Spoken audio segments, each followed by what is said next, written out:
friends, it's Tess, this is Wonder Wealthy, and today, as part of the Financial Glow Up series, I'm sharing the top 5 financial goals you might want to consider as you transition from college to career. Now, the Financial Glow Up series is a series to help those who have graduated from college or not, but are going into their first full-time job. Helps you figure out which financial ducks you really need to get in a row. And even if you're past this phase of your life, you're well into your career, I think it's still pretty applicable to you. So if you want to see more of the videos, you can head over here to this playlist and make sure that you comment on the videos with questions that you have about your financial life. And you might want to subscribe so you don't miss future videos. If you comment on the videos, then you might just get an answer via video, which is what this video is today. How many times can I say video? On one of my recent videos, How to Budget Your First Paycheck, we had a viewer ask a question. The Second Sunrise said, "Hi Tess, you talked about saving towards financial goals in this video, and I'd love to hear from you your thoughts about savings accounts to start. Like an emergency fund, of course, and also your perspective on what is a medium-term goal, what's a long-term, and how accessible the money for each of these need to be, and which ones would be smart to have an account that will grow over time. Hope all those questions made sense."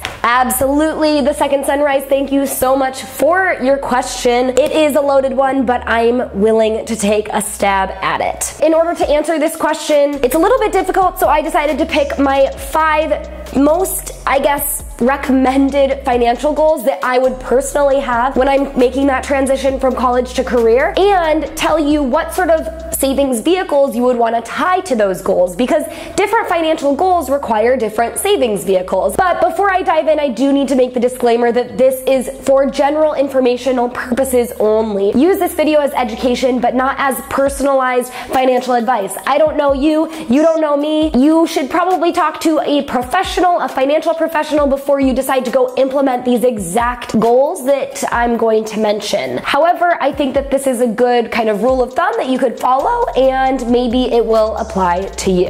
All right, so goal number 1, and The Second Sunrise hit this on the head. It is to have an emergency savings fund, or what I like to call an account, because when it hits the fan, you're gonna want a pot that you can dip your hand into to get money out of to pay for that. I like to keep my emergency savings fund in a savings account because it is the most accessible account, but it can also grow with a little bit of interest. When an emergency happens, you need to be able to access that money right away. And with other types of savings vehicles, it's not as easy, like a certificate of deposit, or maybe an investment account, or the worst of all would be like a home. This would be considered a short-term savings goal because you want to have that money accessible to you in the case that emergency does happen in the short term. Of course, emergencies you can't really plan for, therefore you don't really know how much you should save or when it's going to happen.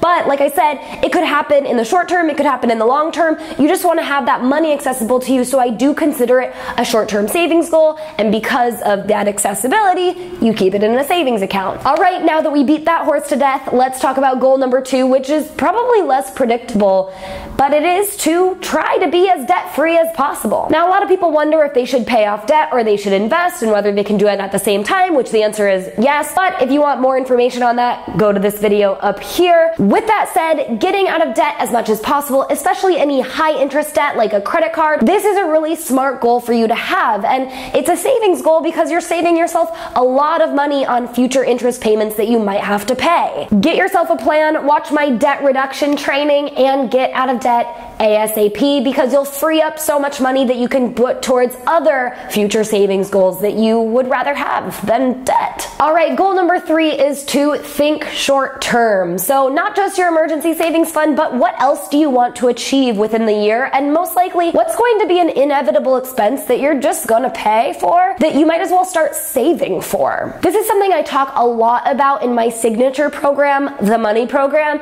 about how we need to stop kidding ourselves. If we're just going to spend a lot of money during the winter holidays like Christmas or Hanukkah or whatever your holiday is that you celebrate, why don't you just save money for that and stop kidding yourself that you're not going to spend any money this year or not going to spend as much money this year? Set a budget for yourself for how much you're going to spend over these winter holidays. And if you want to do it like I do, I actually have a weddings and gifts account because I'm in the stage of life where I'm going to be going to a lot of weddings and needing to buy a lot of gifts for that. and for the holidays. So it adds up. And I figure if I set aside a certain dollar amount each month into a savings account, I can then afford to go to these weddings guilt-free and buy all these gifts guilt-free because I've saved for them throughout the year. Now, you can pick any short-term goal. As long as it's within 1 year, you're likely going to want to keep it in a savings account. I probably wouldn't keep it in a checking account, but I guess you could. Or a money market account. You could do a certificate of deposit if it has an exact end date and you know exactly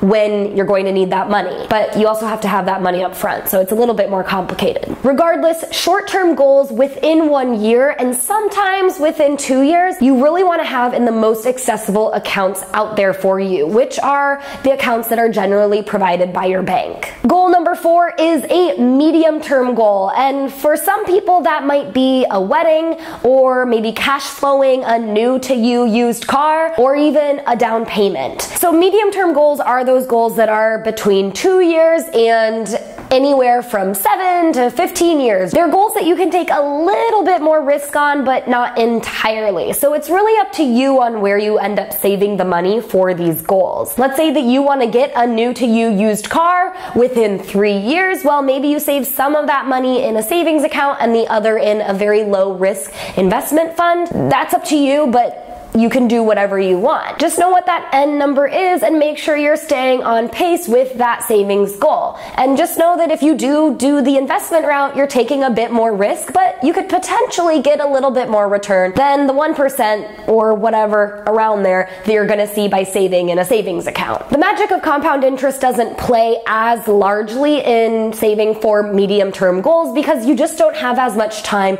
to capitalize on that, and you don't have as much time to take on the risk of potentially hitting a bad year in the stock market and not really, being able to recover. And the 5th goal is to think long term, and I am talking investing for your retirement here. It's not wise to save for retirement in your savings account if you're 22. Now, I can't make the claim that you will make more money investing it because that would be illegal, but history tells us that we're generally better off investing our money for long-term goals than saving our money in a savings account that doesn't really yield much return at all. When you're just out of college, it's the perfect time to start saving for retirement. If you have a 401k through your employer and they offer matching contributions, do it. And I've already talked about this, just do it. Whether you have that or you invest in an IRA or a Roth IRA, you need to take the next step and make sure that those monies are actually invested and not just sitting in an account doing nothing. This happens to way more people than you would imagine. Figure out what investment allocation is appropriate for you, how much risk you're willing to take on, and you can do this by doing your own research and education or meeting with a financial professional, but just make sure you understand what options are available to you. When you are saving for long-term things, I'm talking 20, 30 years, you have a lot longer time to gain a lot of money through compounding interest and also to survive some downturns that the market is inevitably going to take. But if you can keep calm and invest on through those downturns and make sure that you're allocating your money wisely, you can come up well and ahead of everyone else who might still just be socking money away into a savings account thinking that they're someday going to have $1 million to live off of. So start with your 401k if you have one, or go for an IRA or a Roth IRA. But remember, do not neglect your short-term goals or your medium-term goals and just start investing away for your retirement, because there's other things you want to make sure you take care of as well. But if you want to have a well-rounded financial goal plan and you're sitting pretty good with your money, cash flow and whatnot, then you can do a little bit of everything and capitalize on your returns as well as killing and crushing your debt. I hope that answers your question, Second Sunrise. Thank you so much for asking. And if you have a question, comment it down below. I'd love to answer it. Make sure you subscribe to my channel and stay tuned for the Financial Glow Up series. Thanks so much for watching, and until next time, I hope you wander wealthy.